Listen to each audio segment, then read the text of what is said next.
اللہ جن کو قرآن شریف کے لیے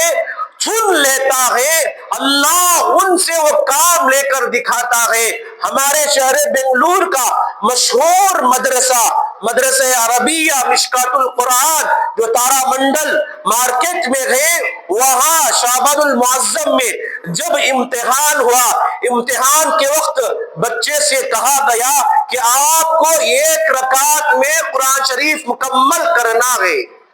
تو الحمدللہ وہ طالب علم کا جذبہ دیکھیے، انہوں نے ٹھان لی کہ جس طریقے سے ماضی میں ہمارے اسلاف قرآن شریف کو ختم کیے میں بھی ختم کروں گا۔ الحمدللہ عشاء کی نماز کے بعد قرآن شروع ہوا، الحمدللہ رب العالمین الرحمن الرحیم الف لام میم ذالک الکتاب لا ریب فیہ سیقول السفہاء من الناس ما ولاہم عن قبلتہم التی کانوا علیہا تلک الرسل فضلنا بعضهم على بعض لن تنالوا البر حتى تنفقوا مما تحبون والمحصنات من النساء لا يحب الله الجهر بالسوء وإذا سمعوا ولو أننا قال الملأ واعلموا يعتذرون وما من دابة الى آخری۔ الحمدللہ وہ بچہ، وہ معصوم بچہ 9 سال کا تھا یا 11 سال کا تھا، اللہ نے اس سے یہ شرف عطا کیا کہ 1 رات میں اس نے کلام اللہ شریف کو ختم کر دیا۔ آج بھی ایسے لوگ موجود ہیں، تم بھی کر سکتے ہو، آپ بھی کر سکتے ہو، آپ کی اولاد کر سکتی ہے، آپ کے بھائی کر سکتے ہیں، آپ کا پوتا کر سکتا ہے، آپ کی بیٹی کر سکتی ہے، آپ کا نواسا کر سکتا ہے۔ خدا را قرآن کو جانو، قرآن پڑھو، قرآن ہم سے کیا چاہ رہا ہے اسے سمجھو۔ آخر میں ایک حدیث شریف کہہ کر اپنی بات کو ختم کر لوں، ان اللہ یرفع بهذا الكتاب اقواما ويضع به آخرین۔ اللہ تبارک و تعالی قرآن مجید کے ذریعے بہت سارے لوگوں کو اونچائی پر لے کر گیا، انہیں تقویت دی، اور جن لوگوں نے قرآن مجید کو نہیں سمجھا، نہیں پڑھا، اللہ قرآن مجید میں کہہ رہے ہیں یضل بہ کثیرا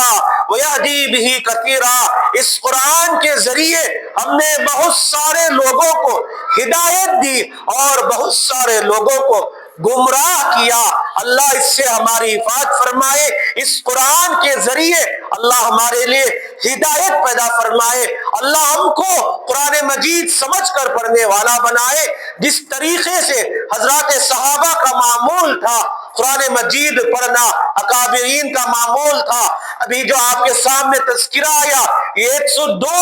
افراد جو رمضان المبارک میں 1 رات میں یہ قرآن ختم کرتے، امام مالک رحمت اللہ علیہ کا تذکرہ آیا، اور ہمارے امام ابو حنیفہ رحمت اللہ علیہ، گزشتہ جمعہ آپ حضرات نے سنا کہ حضرت امام ابو حنیفہ رحمت اللہ علیہ 61 قرآن 60 پر یہ قرآن ختم کرتے، دن میں یہ قرآن ختم ہو رہا ہے،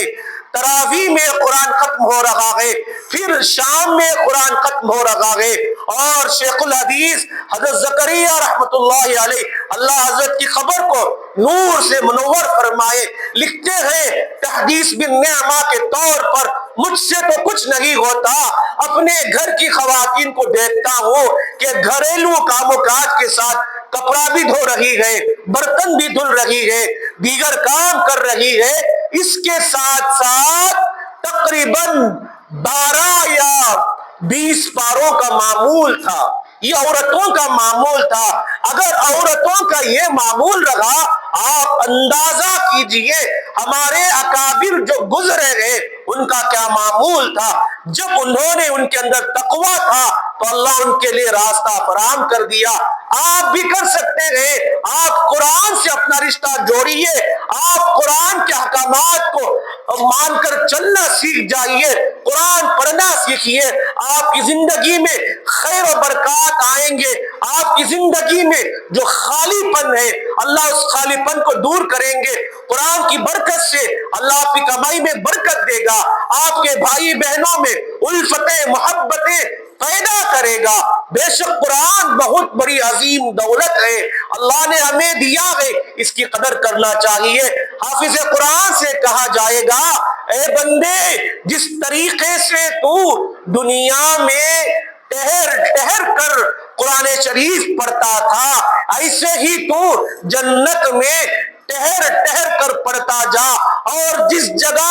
جہاں جہاں تو جائے گا، جہاں ایک آیت ختم ہوئی ذالک الکتاب لا ریب فیہ ھدی للمتقین، ایک درجہ بڑھا، پھر آگے آیت بڑھا، پھر ایسا کرتا جہاں تو رکے گا تیری آخری منزل وہی ہوگی۔ اللہ سے دعا ہے کہ اللہ تبارک و تعالی میری اور آپ کی نسلوں میں اللہ اسے حفاظ کو پیدا فرمائے کہ حدیث کا مصداق ہو، وہ قرآن شریف پڑھتے جائیں اور ان کے درجات بلند ہوتے جائیں۔ جو کچھ کہا گیا ہے، سنا گیا ہے، اللہ اس پر عمل کرنے والا بنائے۔ اللہ ہم سب کو رمضان المبارک میں قرآن شریف کی زیادہ سے زیادہ تلاوت کرنے کی توفیق عطا فرمائے، اور جو سحری افطاری کی لذتیں ہیں ان سے اللہ تبارک و تعالی ہمیں فائدہ اٹھانے والا بنائے، اور جن حضرات قرآن شریف نہیں پڑھے، پڑھنا چاہتے ہیں، دل میں طلب ہو رہی ہے،